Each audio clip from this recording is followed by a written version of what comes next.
Trade flourished. Markets bustled with activity. Caravans arrived from distant regions. The empire became a crossroads connecting Africa with the wider world. News of Mali's wealth began spreading far beyond its borders. Travelers returned home with stories of prosperous cities and powerful rulers, but Mali's greatest ruler was still yet to come. In 1312, a man named Mansa Musa became ruler of Mali. His reign would transform both the empire and its place in world history.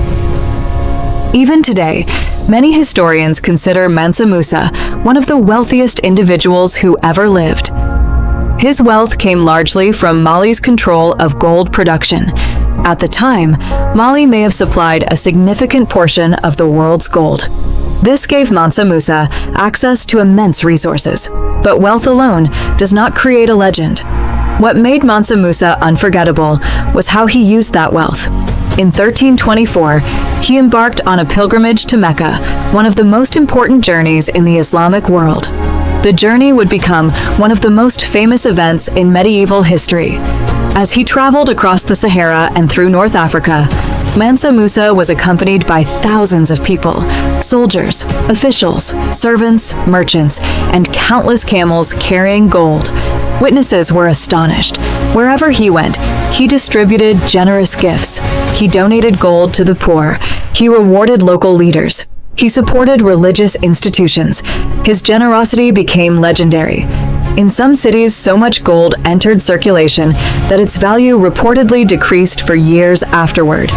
The world had never seen anything quite like it. News of the pilgrimage spread rapidly. People from Europe to the Middle East began hearing stories about the fabulously wealthy ruler of Mali. The empire suddenly became known far beyond Africa. Mansa Musa understood that true greatness required more than riches. He invested heavily in culture, education, and religion. One city benefited enormously from these efforts: Timbuktu. Located near major trade routes, Timbuktu already played an important role in commerce. Under Mansa Musa, it became an even greater center of learning and scholarship. Mosques were built, schools expanded, libraries accumulated valuable manuscripts. Scholars traveled great distances to study there. Students learned subjects such as law, astronomy, mathematics, literature, and theology. Knowledge became one of Mali's most valuable resources. For many people today, Africa's intellectual history is often overlooked. Yet cities like Timbuktu demonstrate the continent's rich tradition of scholarship and education. Books became prized possessions. Ideas flowed across continents, and Mali became known not only for gold, but also for learning. This was the empire at its peak, powerful, wealthy, respected, and admired throughout much of the known world. But even the strongest empires faced challenges. After Mansa Musa's death in 1337, succession became more complicated. Not every ruler possessed his vision or leadership ability. Internal rivalries began emerging. Managing such a vast empire became increasingly difficult. Communication across great distances was slow. Local leaders sometimes pursued their own interests. Political stability became harder to maintain. Meanwhile, neighboring powers watched closely. Some regions began seeking greater independence. Others resisted central authority. Gradually, cracks started appearing in the foundation of the empire. At first, these problems seemed manageable, but over time, they became more serious. The decline of Mali did not happen overnight. Unlike dramatic collapses seen in movies, the empire weakened gradually over generations. Several factors contributed to its decline. Political instability reduced the effectiveness of government. Important trade routes shifted. Competing states gained strength. Some territories broke away from Mali's control.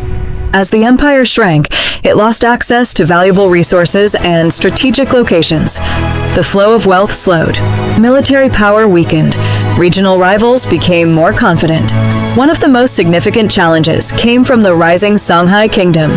Located along the Niger River, Songhai steadily expanded its influence.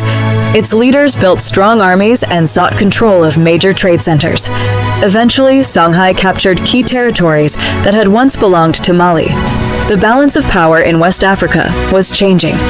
By the 15th century, Songhai had emerged as a major force. Cities that once symbolized Mali's dominance increasingly fell under Songhai influence. The transfer of power marked the beginning of a new era in West African history. Mali still existed. Its rulers still claimed authority, but the empire was no longer the dominant power it had once been. The vast territories that had made Mali famous were gone. Its golden age had passed. The world moved on. New kingdoms rose,